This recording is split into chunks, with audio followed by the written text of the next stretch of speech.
Mi esposa murió no hace mucho, antes de poder sanar. Mi propio hijo me llevó a juicio. Quería quedarse con todo lo que me quedaba. El juez dictó sentencia. Recibí la cabaña, una bolsa de viaje y $500. Huí hasta allí, con el corazón roto, completamente perdido, 14 días después. Mientras limpiaba, un cuadro estaba torcido. Lo moví para enderezarlo y allí estaba, un sobre escondido detrás, sellado, con mi nombre escrito a mano. Era la letra de Eleanor. Cuando leí la verdad que ella mantuvo en secreto, me derrumbé llorando. Me había protegido hasta el final, de formas que jamás imaginé. El camino a la cabaña era un infierno. Mi vieja camioneta apenas podía subir. Cuando apagué el motor, solo había silencio y oscuridad. Abajo, el lago parecía un espejo negro. Tenía 61 años, una bolsa en el asiento trasero y una linterna. Eso era todo mi mundo. La cabaña era de piedra sólida, paciente. A Eleanor le encantaba.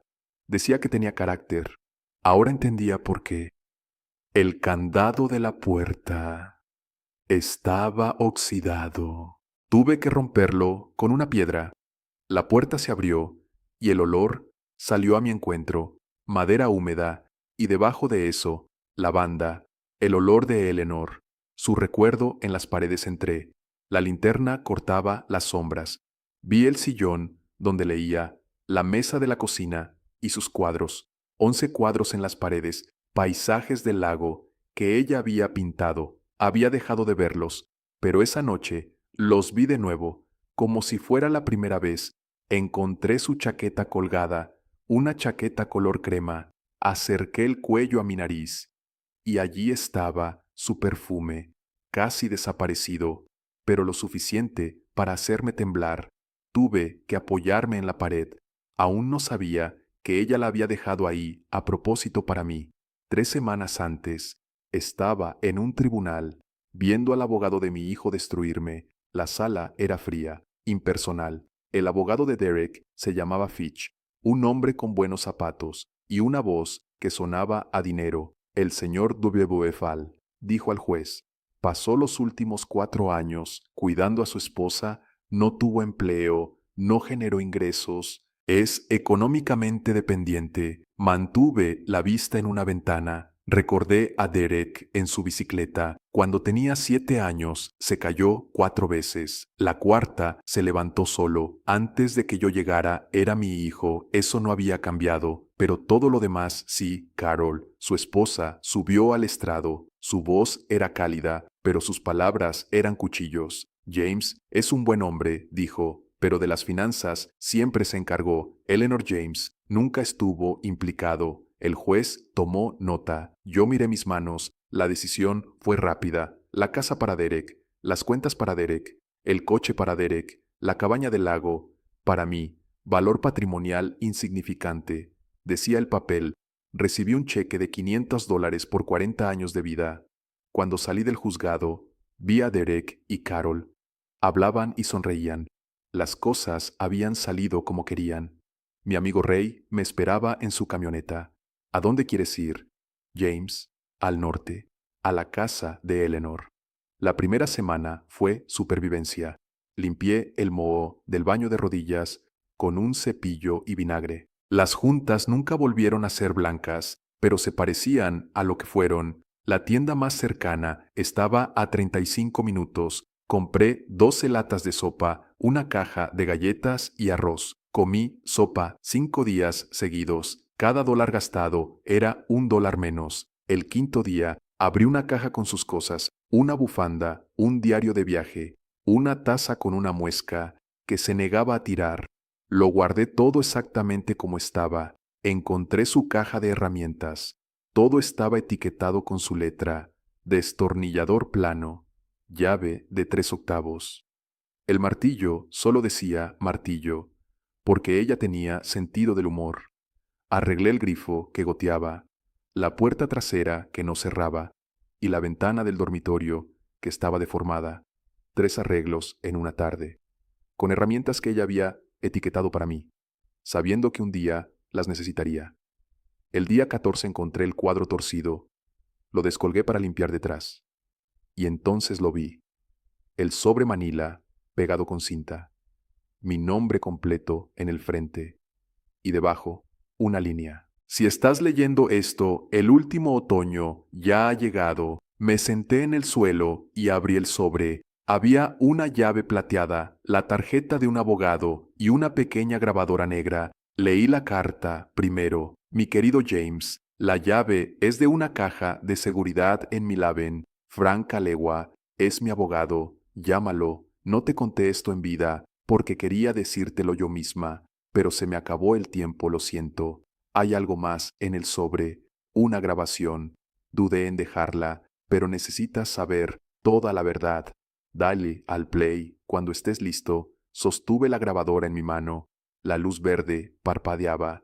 Apreté el botón rojo y escuché la voz de mi hijo. La grabación era de 4 meses antes de que Eleanor muriera. Sí, y no va a pasar de este año, dijo Derek.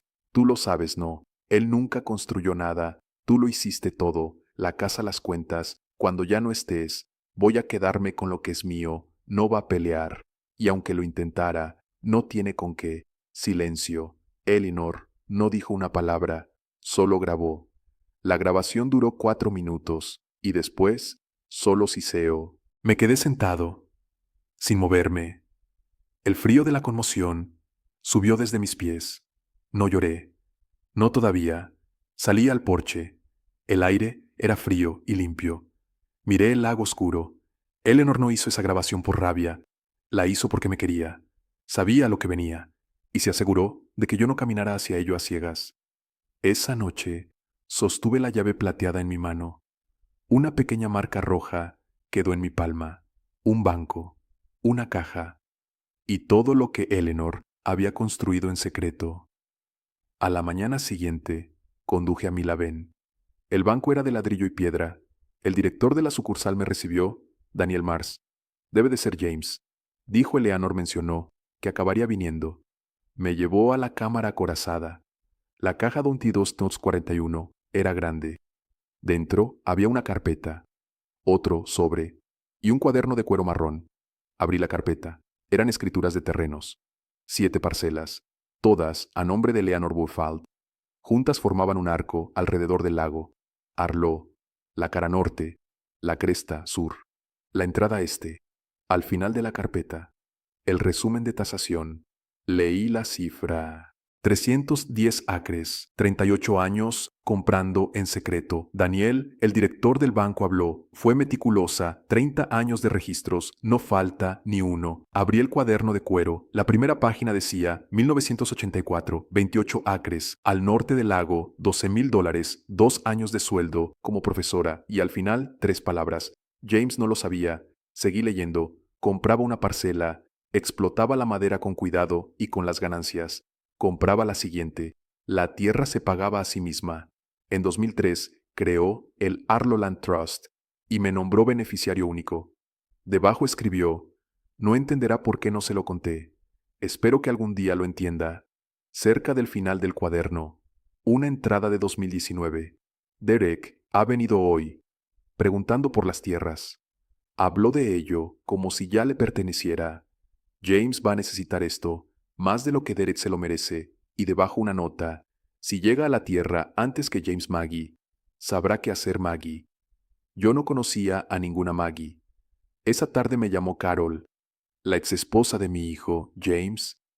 ¿Cómo lo llevas, Derek? Está preocupado, me dijo. Luego fue al grano. El contable de Derek ha encontrado un problema. Si firmaras una transferencia sencilla para simplificar la titularidad, todo se resolvería. No voy a hacer eso, dije, y colgué. Fui al cajón de la cocina y saqué la fotografía que había encontrado Carol en la ladera norte, con un hombre que no reconocí, señalando algo. El hombre sostenía un mapa. Era la misma ladera que Eleanor había comprado en 1984. A la mañana siguiente, fui a la casa de Maggie, una vecina a medio kilómetro, una mujer de unos 60 años, con el pelo gris y ojos sabios. Tienes cara de hombre, que acaba de leer algo que ya no puede olvidar. Me dijo, entra, acabo de hacer café. Me contó que la última semana de vida de Eleanor,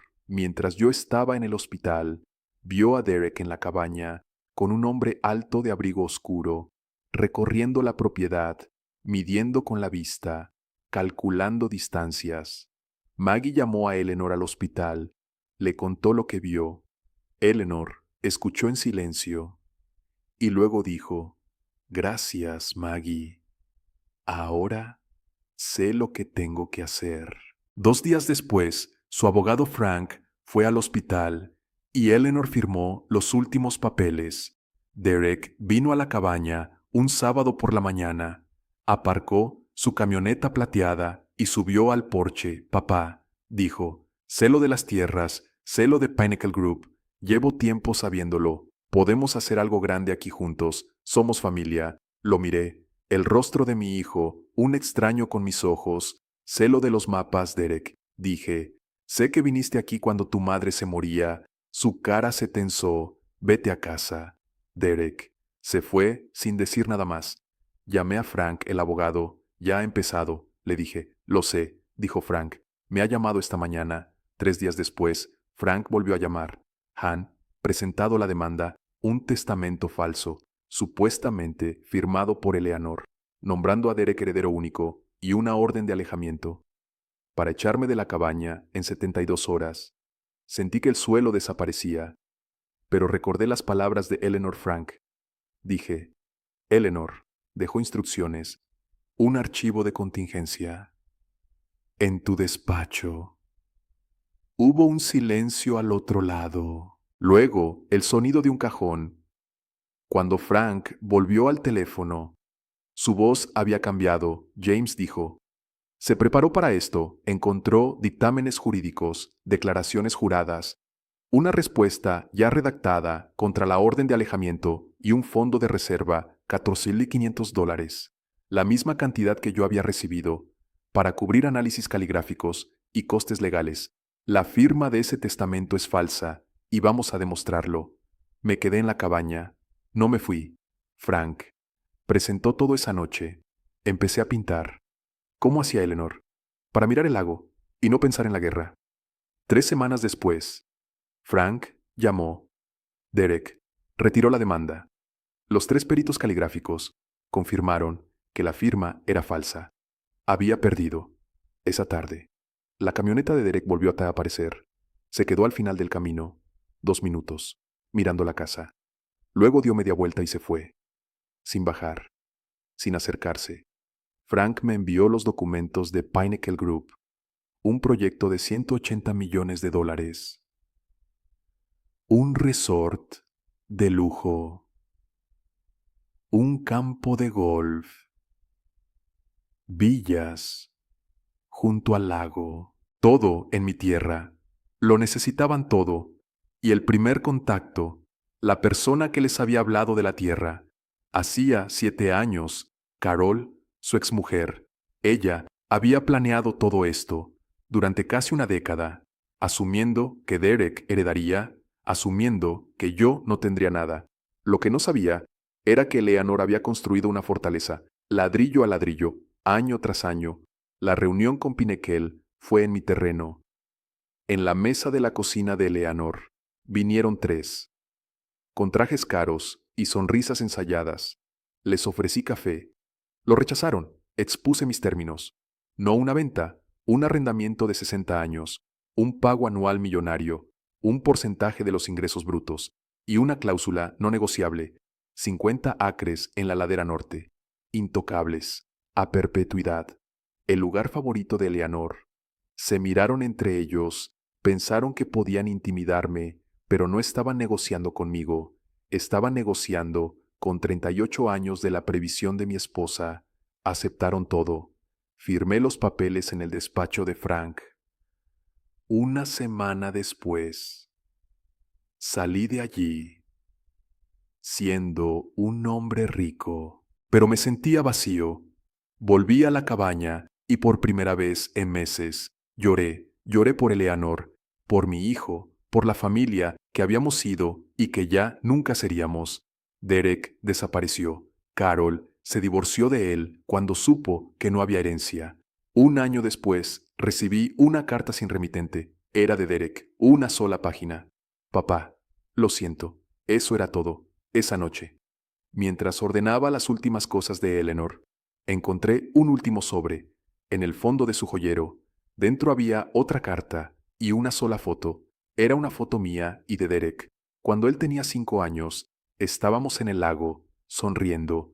La carta decía: mi querido James, si lees esto, significa que has ganado la guerra, pero sé que tu corazón duele por la paz. Sé que perdonarás a Derek. Está en tu naturaleza ser un buen hombre.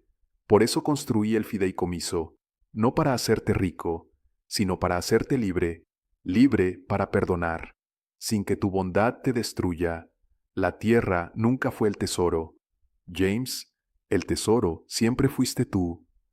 Construí un castillo para proteger tu corazón, no tu cartera. Ahora vive, de verdad vive. Te quiero siempre, Eleanor. Cerré la carta y miré por la ventana. El sol se ponía sobre el lago, tiñendo el agua de naranja y oro. Por primera vez en mucho tiempo, el silencio no se sentía pesado, se sentía como una promesa, y en ese silencio, por fin, empecé a sanar.